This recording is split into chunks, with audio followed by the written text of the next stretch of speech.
My name is Nick, and I'm originally from England, and I'm an archaeologist. I had a first career as a archaeologist. I went all over the world shouting at people and digging up holes. I literally created history, and that's why I'm so happy that I just spent a month doing it again. It is the best job in the world, getting down and dirty and digging up some history. I'll tell you what I found and show you where it was from a distance in just a few minutes.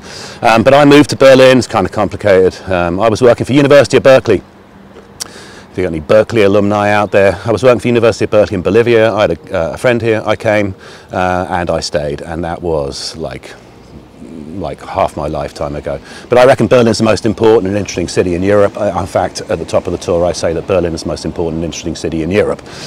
Because to understand Berlin is to understand why the world is the way it is. And that's what we're going to explore, kind of a long story of Berlin's life. And of course, we'll think about, you know, Berlin today, folks, because at the end of the day, we're just going to be wandering through Berlin primarily today, thinking about the stories. We've got some great answers. Michaela D comes in with the Berlin Wall, fair enough. We've got World War II coming in as well. Bears, that's always an interesting one. Berghain, the famous club. Yeah, that's in a little bit of trouble at the moment.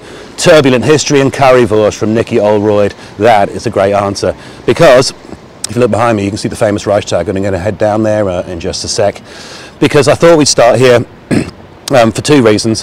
One is this is where Berlin began, and so we're going to be telling kind of the long story, like 1,000 years of Berlin's history in nice kind of bite-sized pieces, so you get a sense of what Berlin's all about.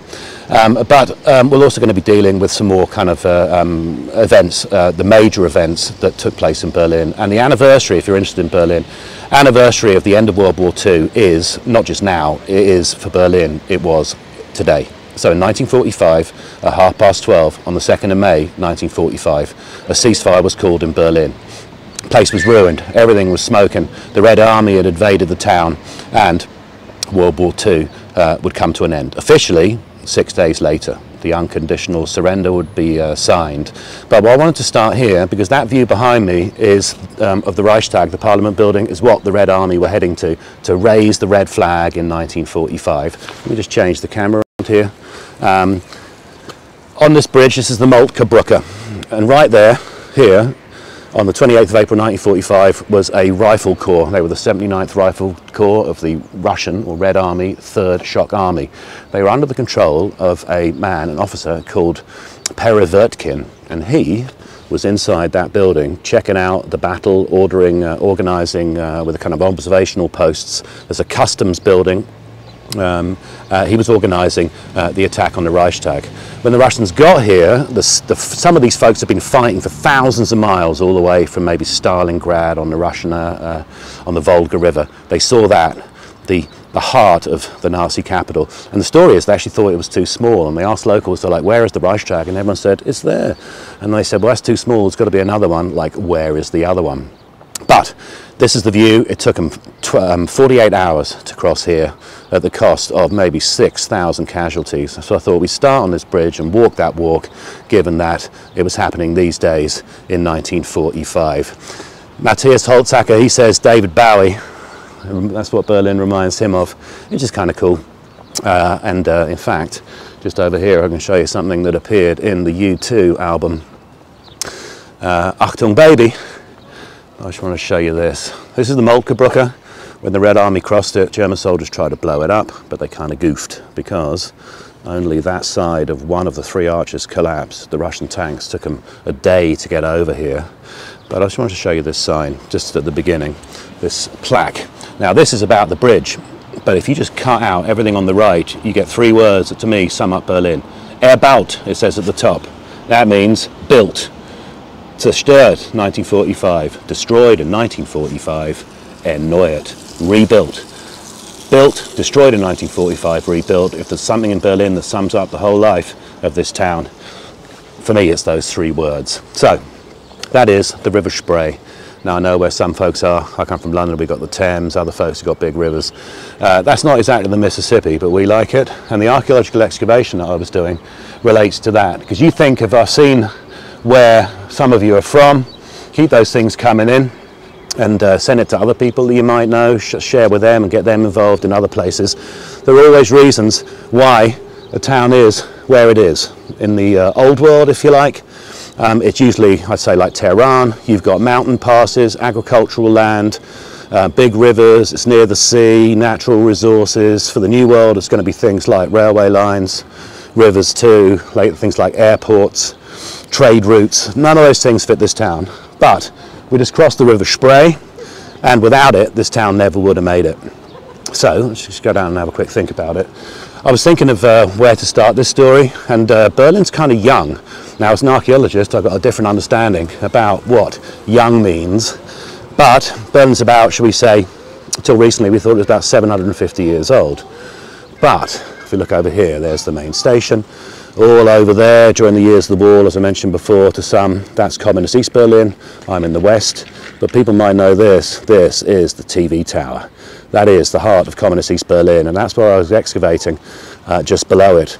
This area, this river, was formed by the Ice Age, and the story of Berlin, you could say, is 20 million years old, but luckily you can do in one sentence the first 18,500,000, and that is, if we go back to 20,000 years ago, we do the first 18,500 years. This was all covered with ice, great big chunks of ice, a couple of kilometres high. When it melted, it left this, the river, and it left the lakes, and it left the very high groundwater in Berlin, which is why, as you'll notice, Berlin is not a high-rise city. Everywhere we walk today together, below my feet, at 20 feet, 4 metres, there will be water, and that's been a big problem for Berlin's building programmes. But when that ice melted, it dumped all the rock that was in the glaciers. That rock came from Scandinavia, and that rock would form the channels that the river runs through. It's a very marshy, wet area up here, and it also would leave rock, granite, for the first Berliners to build their buildings. First Berliners, for our story, 1,500 years ago, were a Slavic group. They were mentioned by the Romans, but the Romans never got here, and they would name 2 towns. One was on that side of the river where the TV towers. That is called Berl. Berl, like a lot of names in this area, means swamp. Very soggy part of town. On this side, where we are now, what becomes the western side of or the southern side of the river, there was a little village called Köln, and that's where I was digging. So, a couple of days ago, I was looking at the remains of the oldest Berliners, and I was lucky to be asked by two colleagues of mine, Sewell and Mellish, the archaeologists who organised it. Their excavations now pushed Berlin's life back by an extra 100 years. These skeletons were from the middle of the 1100s. So it said in the description that I was an archaeologist and I dug up old graveyards. I was doing that on a kind of a scientific basis rather than just, you know, digging up graveyards, which frankly is frowned upon by science and the law. So these 2 little villages, Berl, they got taken over by Christian knights. Remember those crusades down in the Mediterranean? Such romantic figures as Richard the Lionheart and all those sorts of things. Saladin. Christians moving north in Europe, that took place as well. So groups of Christians came here, they eventually settled, took over the place, and let's say by 1100, so 900 years ago, you had these 2 small villages on either side of the river. They would then need people, this new territory. It was like, you know, people moving in the States, like the Oregon Trail, moving into these new areas to make a new life for themselves. But folks, you know, it was attractive. It's like if you're young, you want a new life. We've got good agricultural land. We've got trade routes moving across Europe from Moscow through this marshy area. Berlin's river will be important. You could cross the river here, and then you could connect with places to the west. You could get to the main trading port of Hamburg. You could connect to down to Spain, down to Italy in the Mediterranean. So Berlin starts as a really vibrant place. It wants to make something of itself. It's always a mix of different peoples, and that is something, the beginning, Chapter 1, this town that pushes itself forward, I think it's a theme that you can trace in the rest of the tour as well, in the more familiar modern history. I'm standing on an open space. Berlin is kind of a haunted city. I think it's haunted by its past. And at the end of the day, folks, it is spring 2021. I can't give you an idea of how nice it smells. Like spring, you know, in Berlin, that's a nice weekend, you know what I mean? But you've got that kind of, I'll show them later on. Like all the trees for like 48 hours are kind of like glowing green, and it's been raining, like the gods of shininess, because I think we're going to be okay for the hour or so of our tour. But everything smells fantastic, you know, they're kind of like the smell of all the new blossoms after the rain. Just had our cherry blossoms are all out, it's kind of cool. But Berlin's haunted by its past. It's 2021 and that past is receding, and that is okay. Berlin is the capital of Germany, it's the heart of the new 21st century Europe, and it's become what it always wanted to be. But we're here to think about how Berlin became the way it is, because that affects all of us. You ever wonder about the European debates like Brexit? You worry about rivalries between things like Russia, the States. All of this is a legacy of really what happened after World War II, the so-called Cold War. We're thinking about those details, how Berlin got there, because this is the town that defines the 20th century, the last, say, 120 years of Europe and the world's life. Hope you can all hear me if anything happens, like the feed slows down or the mic falls off or whatever. Let me know, I can still see even if you can't hear me. But keep me posted, questions, that kind of stuff. So I'm standing here because in the last year we've all become like Netflix people, right? Who saw The Man in the High Castle? Remember that? Man in the High Castle was a pretty freaky show. It took me a bit of a time to actually kind of like work out the hell they were doing there. But you might remember at the end where our kind of anti-hero, remember the guy who's in charge of the states? The main character, he has to come to Berlin and make a speech, and he made a speech in this sort of absolutely enormous domed building. And I think one of the best things for me, because I don't really like doing kind of historical fiction, was the CGI rebuilding of what would have stood here, because if you look around you'll notice everything's gone. That is the Swiss embassy, and that bit was there before World War II. When I first came, everything behind me was not there. We're going to walk through it. I'll explain in a couple of minutes what it is. It's the government heart of the new German government. But everything was empty, and the reason it was empty is because Hitler's architect, Albert Speer, came here a year before World War II started and knocked everything down. And here, blocking out the sun, would have been an absolutely enormous building. When the Russians came, this was a huge space filled with water. They dug like a hole to put the building in, and it would have been 1,000 feet high, like up there in the sky. And below the dome, it would have looked a bit like the Capitol in Washington. Below the dome was a room for 186,000 people to gather in. Now, if you look here, the TV tower is a fair old way away. See it there? Top of that, there's a meter there for every day of the year. Top of that is 368 meters above the ground. This ball here is 208 meters above the ground, 600-700 feet, and the Nazi dome would have been halfway up that spike. Absolutely massive. But best version of that I've seen is in Fatherland and in The Man in the High Castle. That would have been right here, but as you can see, it's now turned into this park. So Berlin's not just haunted, Berlin's kind of like haunted, and its stories are around surviving buildings, but also stories around things that literally aren't there, because after World War II the town was damaged and it had to be rebuilt. Over there, as you've already established, Swiss embassy. This is the Chancellor, current Chancellor Merkel's office, but we're going to head to the Reichstag. Think about that because it's the most symbolic building in Berlin. Yesterday, today and tomorrow.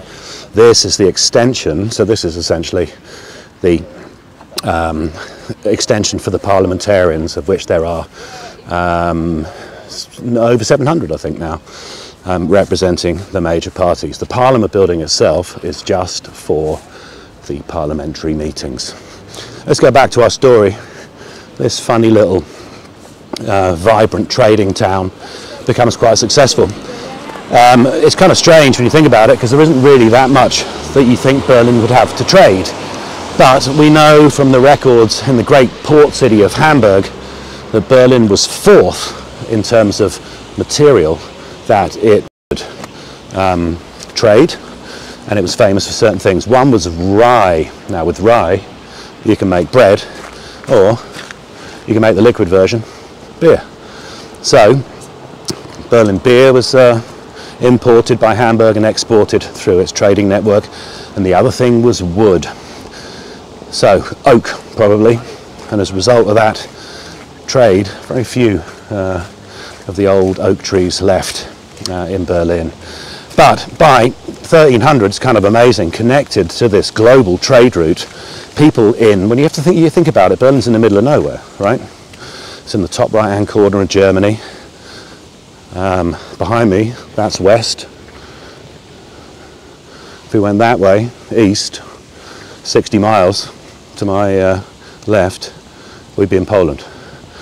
But people here had cinnamon, sugar, they had ginger, pepper, all the things that were coming from Asia through the great trading ports of the Eastern Mediterranean, up through Southern Europe, and those things had arrived pretty early on. But they were ruled by a family, Berlin and this area, kind of these new territories, until the late 1300s, early 1400s, when there was a succession dispute.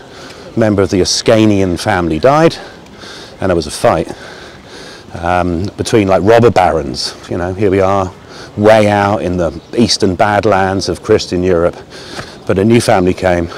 They restored order, and that family were called the Hohenzollern, and the Hohenzollern would rule this town until the end of World War I. And at the end of the day, that is the chapter 2 of Berlin's life.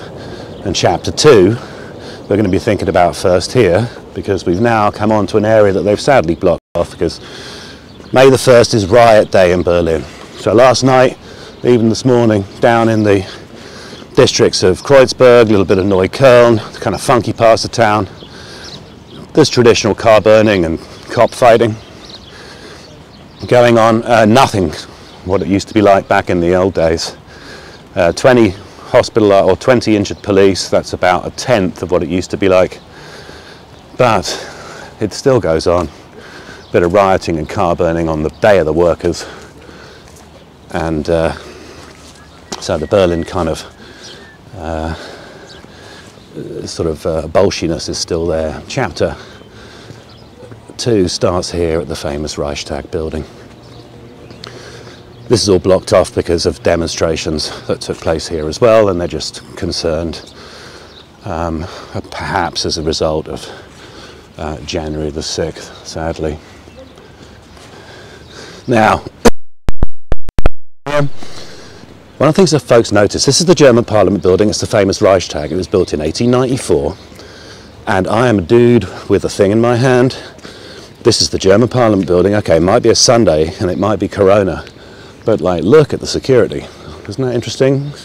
They're usually a couple of random cops over there. I was doing a BBC show a few years ago, and I parked a car over there, started to unload great big black things, like long tubes and stuff.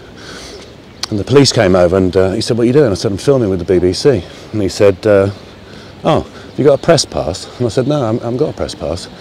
And he said, "That's a shame, otherwise I'll let you in." Didn't want to know who I was, what was in these great big black tubes we were unloading. So either they know what they're doing or they made a terrible mistake.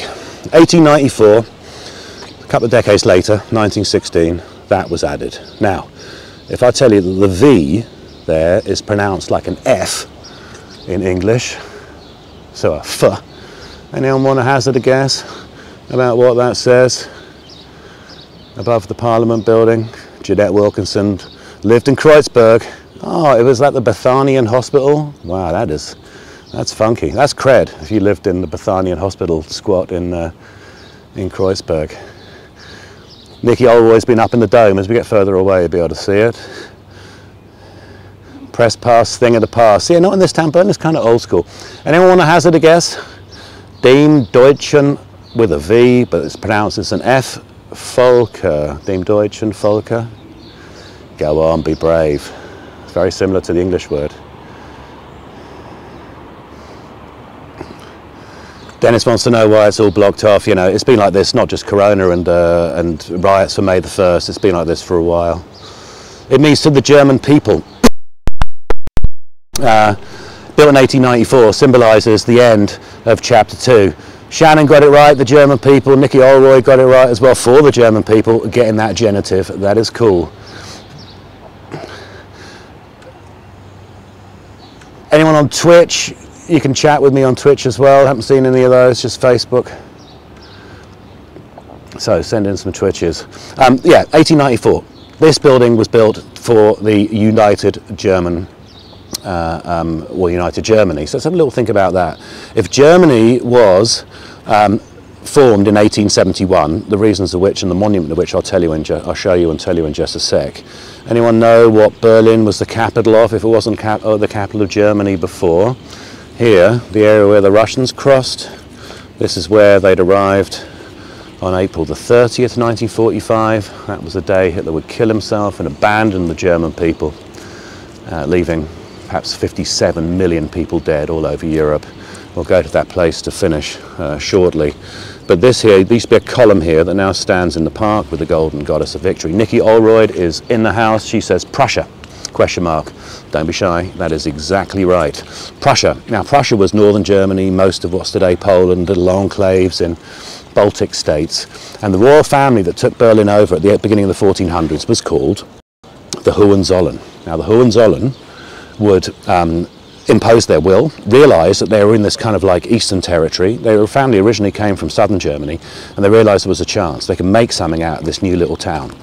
So they reorganised, survived great conflicts in the first 200 years between Protestant Europe and Catholic Europe, and then just by chance, because it was quite rare for European royal families, there were 4 sons who each became the ruler of Berlin and Prussia, who were healthy, one after the other, who were very smart, very ambitious, and they would in 4 lifetimes turn this town into a village in the middle of nowhere, to the town that would become a European city. That's 4 short lifetimes. Let's say 1650, the end of the 30 Years' War, 1650 to 1786.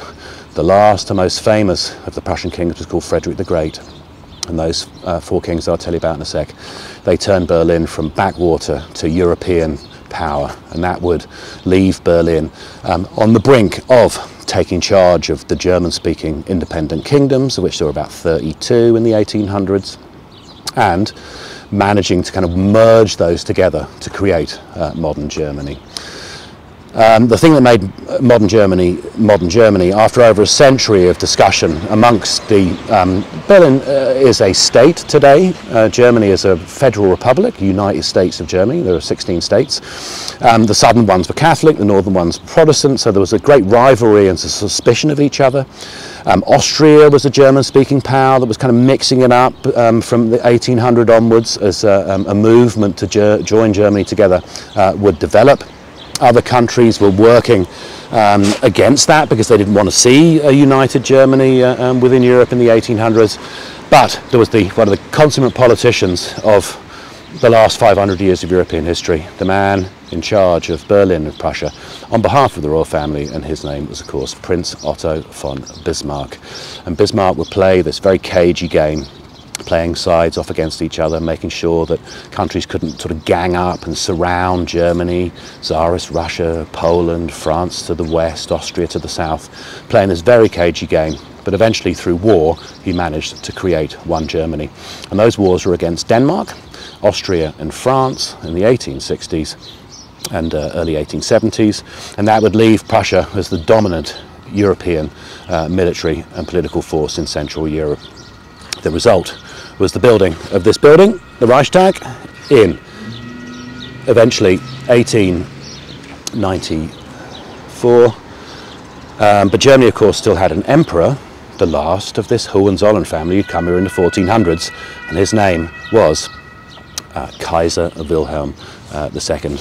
We'll touch on those slightly later on. But let me just change the camera so that you can see what we're doing here.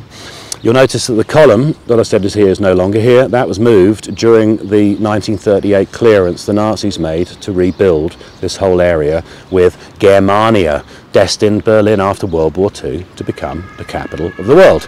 And as you can see, they never got round to it. It laid empty as the Russians came through, and now in the 1990s it was filled with the core of the new German government. And in 1999 this became the meeting chamber.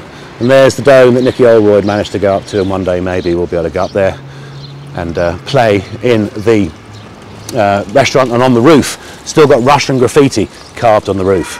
Now, but think about these details later on, but I want to show you a window It's this window here. Germany unified, and there was this great spirit of nationalism. Berlin would feel that it was now leading a new country that had right to become a global colonial power. It was the time of the great empires, the French, the Belgian, the British Empire that covered nearly all of the globe, and Germany rushed to catch up on that. And that would upset the balance of power within Europe, and would cause a conflict in the Balkans, what used to be called Yugoslavia. Now the problem with that, of course, was that all the countries in Europe had alliances with each other, and they all had big armies as they're kind of arming to become European powers. So when there's a dispute in Serbia in July of 1914, after the assassination of Archduke Ferdinand, then Austria and Germany support each other against Russia, and Europe slips accidentally into World War I. That was the end of the royal family, because on that window, on the 9th of November 1918, out onto the windowsill climbed the leader of the Social Democrats. His name was Philipp Scheidemann. There was a huge crowd here after 4 years of the horrors of World War I in the trenches, and everyone wanted to know what was going to happen. And he makes a speech to the people here, and he shocks them, and he says the war is lost, an armistice has been called, the Kaiser has gone, he's going to spend the rest of his life in Holland, and after 500 years of royal family rule, that phase is finished and Germany would try a democracy. Now that democracy had to deal with some very, very difficult issues, and one of those would be economic and political chaos. So I'll give you an idea. If we turned up at this building and stood outside and wanted to change some money, let's say a year after World War I, I could have got, with a dollar bill in my pocket, I could have got 4 Reichsmarks. By 1923, by the autumn, anyone want to give me a number? My dollar bill is no longer worth 4 Reichsmarks. How many Reichsmarks or marks am I going to get for my dollar bill by the autumn of 1923? Because in the autumn of 1923, a new local celebrity in Bavaria, in Munich, called Adolf Hitler, would be making his speeches, getting a following, party membership numbering maybe 40, 50,000. But with political and economic chaos, the Nazis would exploit that. We stand for law and order. We say that democracy has failed us. We say democracy betrayed us at the end of World War I. It's humiliated us, and we're going to right the balance, put Germany in the heart of Europe, bring back pride and bring back Germany as the heart of Europe and the heart of the world. That is a very powerful message. 1 million, says Dennis Daniel de Gaulle. Not bad, but no cigar in that one. You want to know what it was? It was $1 bill by November of 1923 got you 4.2 thousand billion Reichsmarks. Now I think we'd agree that that is not a good exchange rate. Everybody lost everything, and in 1923 we were the first of 2 economic collapses. Hitler tried to seize power in 1928 and he was jailed for 9 months. But the Weimar government, the government in this building, the democracy was blamed for the end of World War I, for the surrender. People are looking for somebody to blame. They're then blamed for all of the problems which were a legacy of decisions made before and during World War I. And the politicians, people felt democracy isn't working, we need to go for something new. So, in 1928, Adolf Hitler had, in his Nazi party, he had 2% of that building. People were like, oh, you know, who's this guy? But, you know, 2%, who cares? 2 years later, he'd gone to 18%. By 1932, he had 37.4% of this building. Not a majority, but he got a large block of disruptive Nazis causing huge problems within the government. 1929, with another huge economic collapse and maybe 6 million unemployed, but if you think about all the people connected to them, their dependents, their parents, the rest of it, you're looking at maybe over 20 million people affected by unemployment. Hitler's in a position to rival for the chancellorship, which in desperation, not knowing what was going to happen, people thought to keep the government together, Hitler would become chancellor, and they would be able to get rid of him in an election that would be scheduled for a few months. January the 30th, 1933, Hitler became chancellor. 27 days later, that building burned to the ground. Hitler then has a chance to declare a state of emergency over here in a opera house. And if you look at Virtual Berlin Tours, my YouTube channel, I've got a little video about that opera house and the speech that Hitler would make there the year World War II started. Terrible prophecy about the Holocaust. 96 politicians voted against that. These people were then persecuted, either for voting against it or later, members of left-wing parties. This is a memorial to the politicians who the Nazis would persecute, and concentration camps would be, and you'll be able to see the names here. You'll recognise there is Bergen-Belsen, for example, and that's the death date of this politician. Concentration camps are built for them. Those parliamentarily, after the fire in 1933, that would make Hitler a dictator. It would be his town for the next 12 years. Then the Russians came 12 years later and they burned the building. And on the 30th of April 1945, up here, I'll show you when we get around the back, the red flag was hoisted, Berlin was smashed, and World War II would finish, and a ceasefire would be called today in 1945. Alexa BP mentions that the reason the German economy collapses was printing money, so you might not be surprised if I tell you that Germany's largest import in 1923 was paper. So Berlin starts as a village, is trying to force itself forward. It's taken over by the Hohenzollern family. They realise they got a chance to set up their own independent country. That becomes known as Prussia. Building an army, organising taxes and its finances, cleaning the town up and inviting immigrants, always immigrants. Berlin was never really that tolerant of immigrants, but they realised they didn't have enough people. So we had French Protestants coming in the 1600s and Jewish communities coming in the 1670s from Vienna. Dutch who came to drain the land, royal family, were married into the Dutch royal family. And then of course by the 1800s you get millions and millions of people coming to Berlin during the Industrial Revolution. That would push Berlin's population up to, by 1930, somewhere under 5 million. Today it's got 3.7 million, maybe a bit more. Berlin's attracting people from all over the world for the new 21st century businesses as it goes for chapter 4. Really the 20th century. Hitler becomes Chancellor, and we're going to go and have a look at one of the memorials and touch on those stories.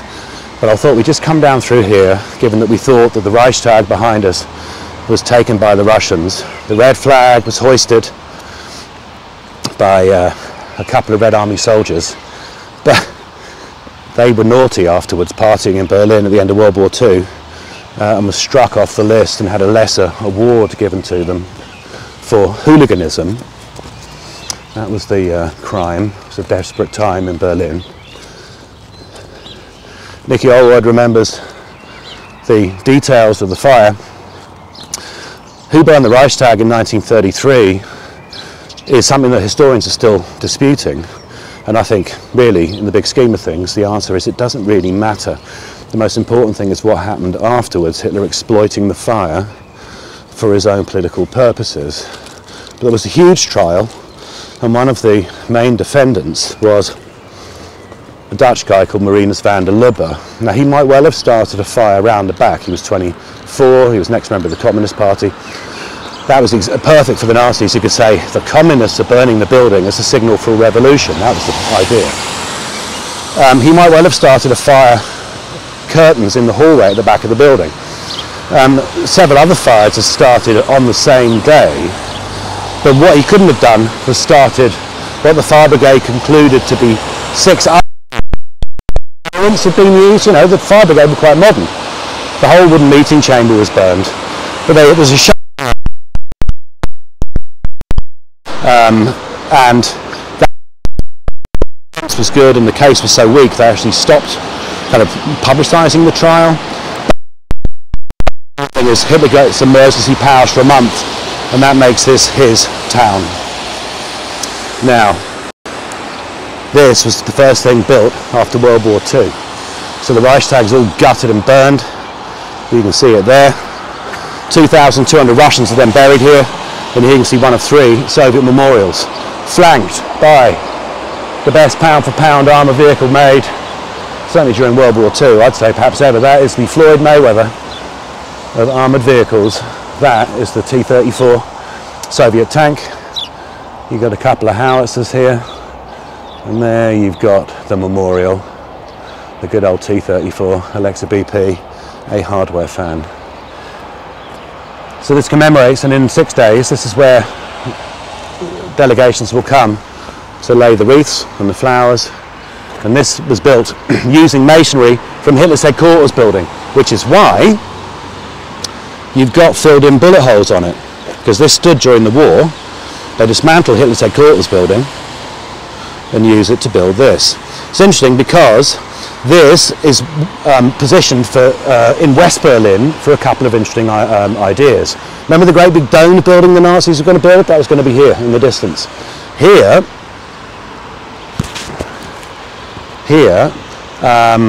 was going to be a road. Now we're going to cross this great big road here. This was widened by the Nazis. Here is going to be another road. It's going to come through here, twice as wide. And they never got round to it, the Nazi architects, for the urban planning. Just under the road here is actually a 2-lane motorway tunnel that was going to take the new road under here. That's still down there. It was used as a bunker. That's still under there, okay? But one of the reasons the Russians put this memorial here was to stop Berlin organising itself north-south, which is something that Berlin always wanted to do. Now they've done it, because under here you've got a road and a rail tunnel taking a bit of a curve so that it doesn't run directly under this memorial and the subterranean Nazi tunnels. The other is that this is in West Berlin, and Russians wanted the West to remember we are the people who paid with blood to defeat the Nazis in Europe. 27 million Soviet dead. And perhaps there will be trouble in a town divided between East and West. If we have a memorial, we'll always have an excuse they can't deny us to cross to the western side of the city. And sure enough, in front of the Brandenburg Gate there, on a hot Saturday night in August 1961, barbed wire was put up, and when Berlin was gone up late on Sunday morning, they realised that West Berlin, this side of the city, had been completely surrounded by what was going to become the Berlin Wall. And sure enough, the Russians would use this memorial as an excuse to cross to the western side. There in the distance is the victory column. That used to stand outside the Reichstag. That commemorates the wars that unified Germany, and it was moved by the Nazis here, and all of this was opened April the 20th, 1939, the year the war started, and that day was Adolf Hitler's birthday parade, which took 6 hours to come down this road, and of military machinery and troop marched past. Just down there on this road, 4 days before Hitler killed himself, a plane landed. And in that plane was a woman called Hanna Reitsch. I did the research for a book called The Women Who Flew for Hitler by a fantastic biographer called Claire Mully from the UK. And there are two contrasting lives, but the person flying the plane that landed on this road right there, 4 days before Hitler killed himself, with a town completely surrounded by Russians, her name was Hanna Reitsch. So I do book research. Jeanette Wilkinson wants to know, can you go into the tunnels I mentioned? Not those ones, Jeanette, I'm afraid.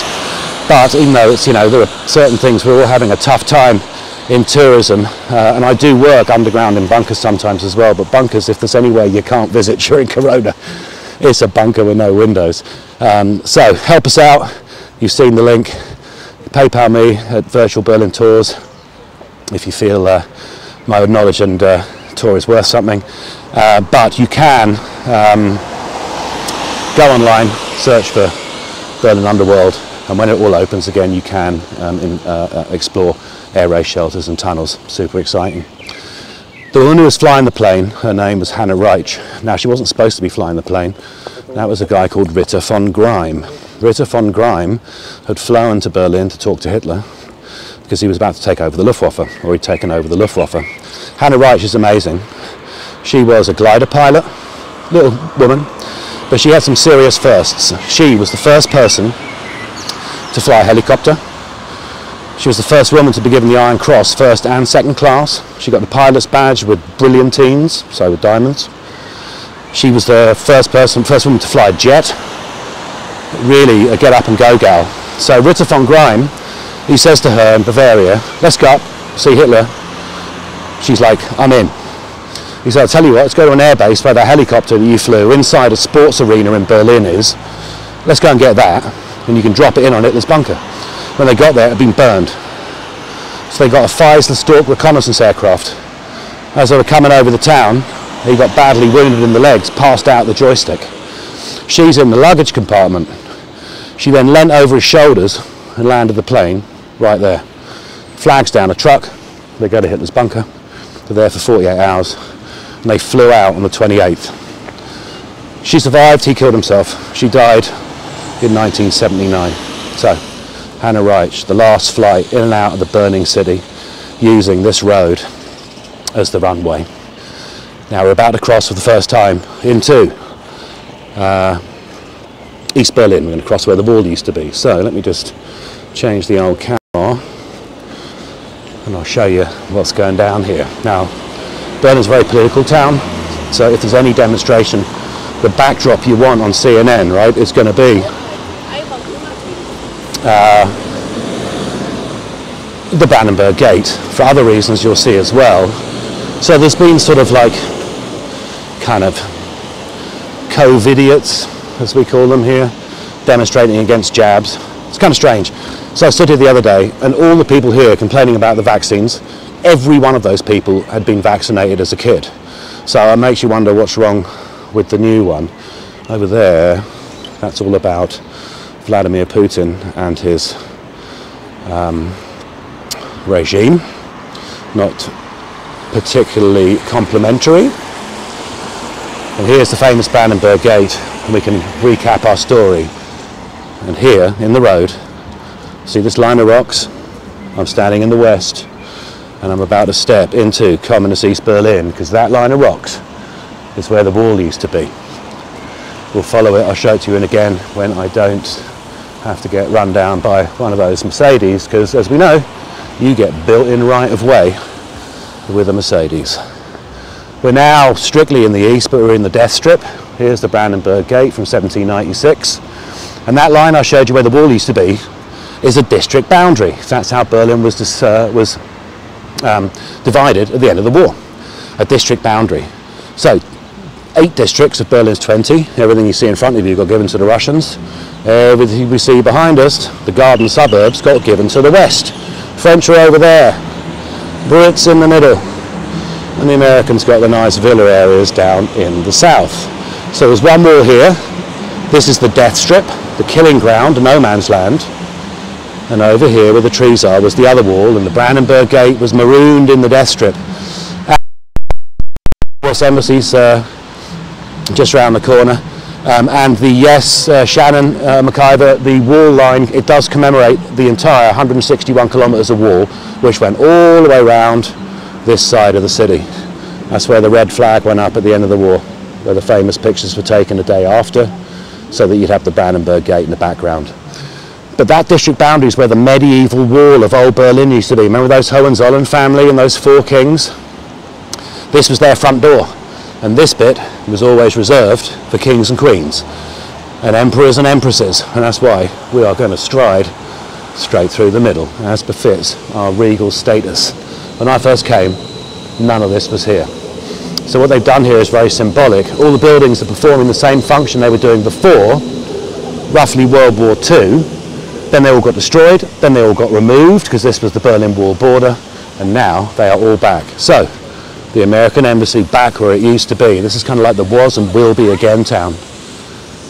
You've got a bank, the Academy of Art, the famous Adlon Hotel with the British embassy. Over here is the French embassy. So Berlin's gone like full circle. Shannon McIver wants to know, didn't Napoleon steal the statue? Yes, he did. Very cheeky, you know.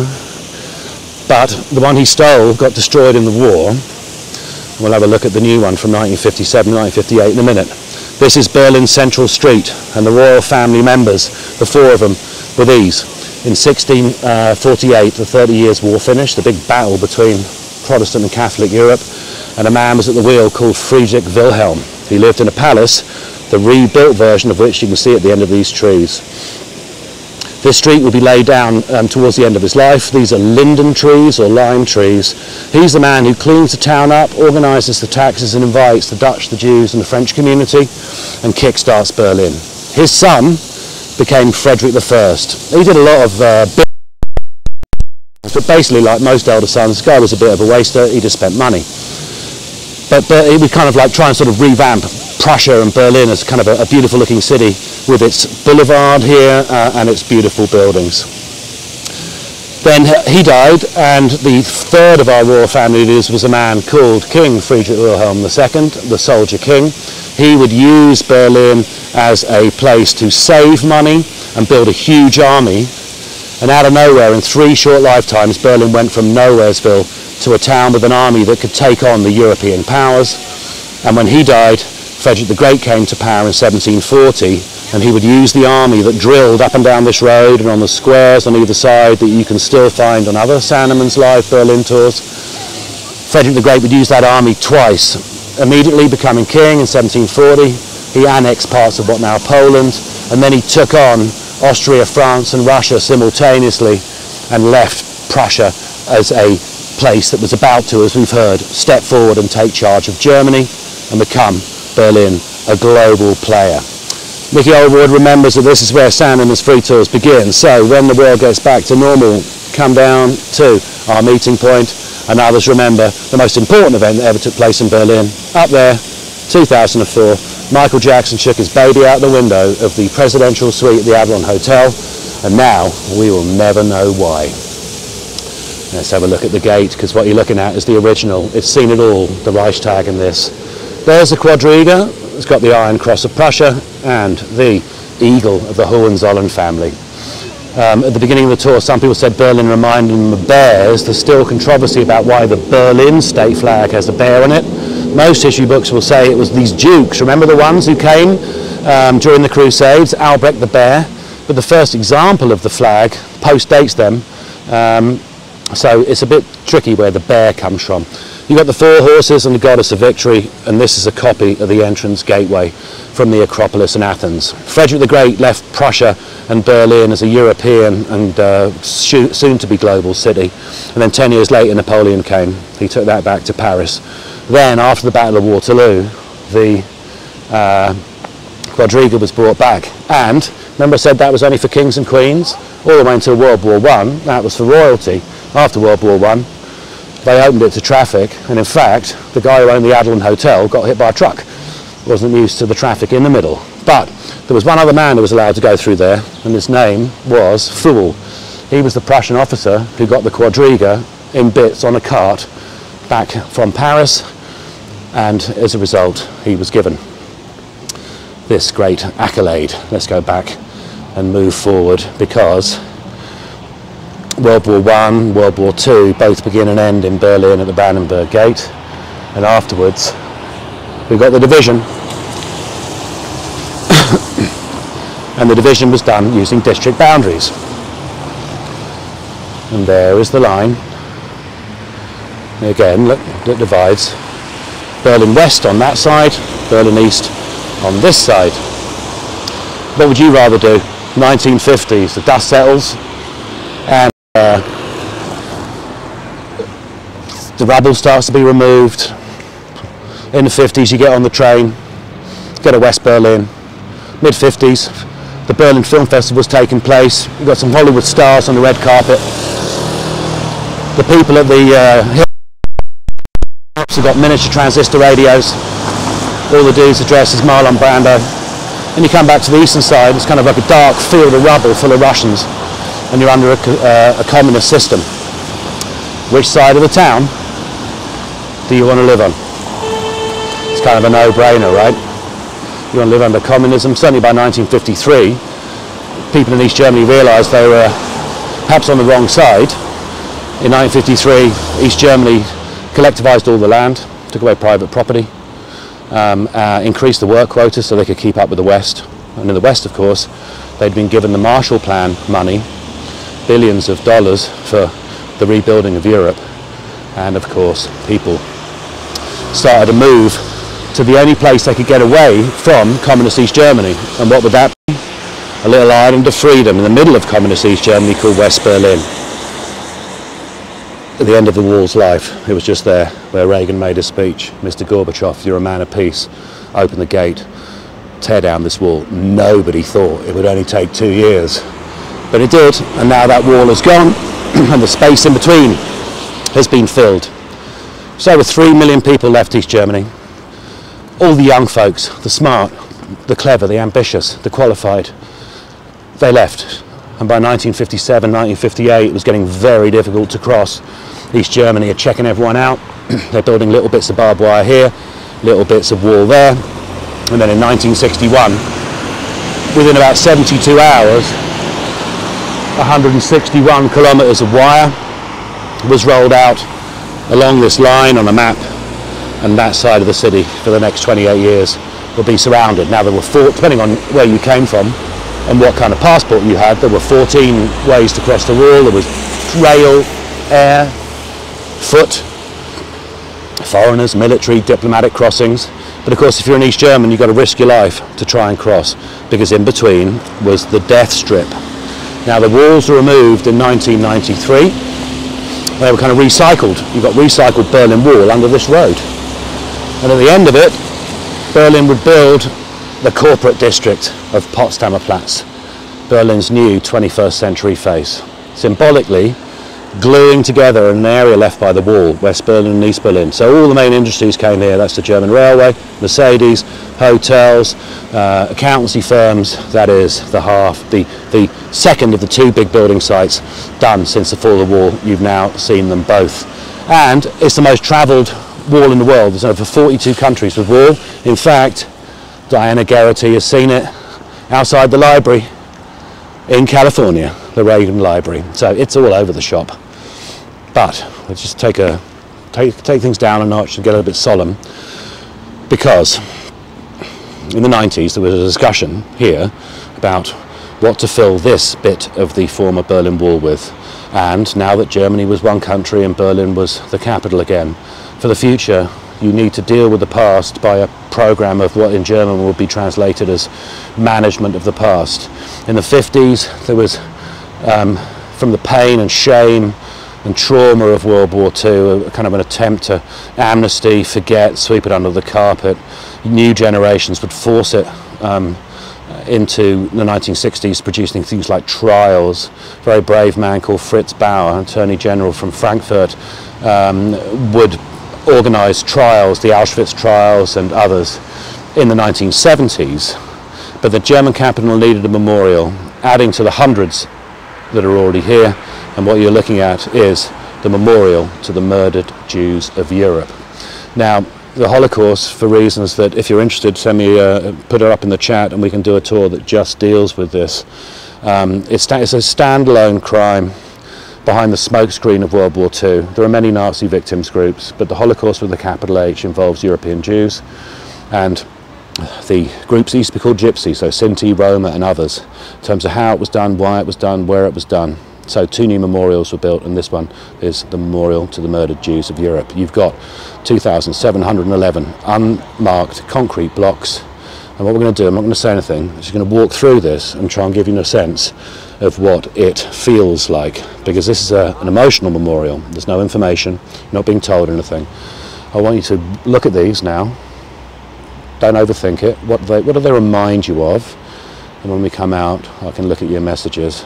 You come here, you think this is the memorial to the murdered Jews of Europe, what most people call the Holocaust Memorial. And then you walk through it and you feel it. So I'll see you on the other side in a couple of minutes where we can pull our tour together.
Ben Goshen wants a Jewish tour.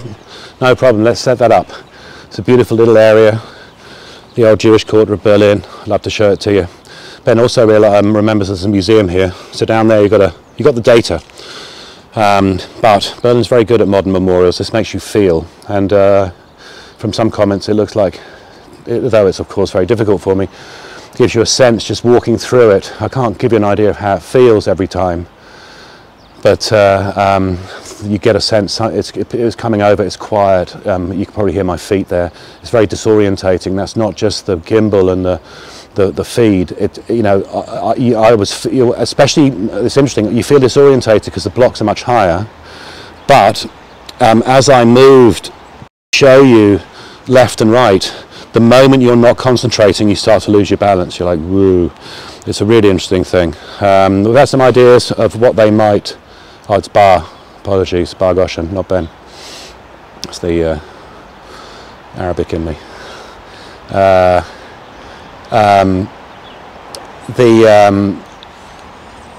It's good ideas about what it might represent. Train carriages. Other people saying it looks like a graveyard, which I think is a natural connection. 2,700 blocks, so a very powerful memorial. So there's information should you want to know more about the details. It's kind of a rational and an emotional memorial. And it's right in the centre of the city, so a very powerful, but you can imagine controversial, shall we say, site. Now I thought we'd just come down here because the anniversary, we thought about that plaque at the beginning of the tour. It was built, it was destroyed in 1945 and it was rebuilt. We can actually, let me just show you. You're the last people to see this the way it's looked for the last 15 years because this is happening. So it was built, all the buildings here were destroyed and now they're being rebuilt. These ones were built by East Germany. This is the Wilhelmstrasse where the government of Berlin would work from unification, 1870s.